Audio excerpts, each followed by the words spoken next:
In this video, I'll show you how to change account in eFootball. Let's begin. First, go to Extras.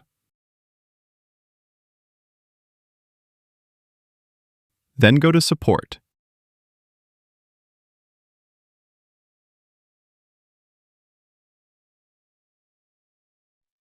After that, tap on Services and Info. Then tap on Delete User ID. Then tap on I agree to the above. Then tap on Next. Then tap on Request.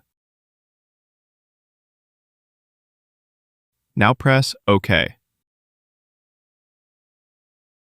Now tap on the three lines and tap on Data Transfer.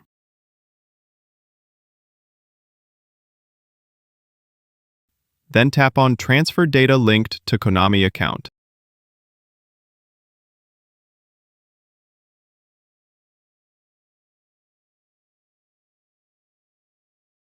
Then press on the red button and log into your ID.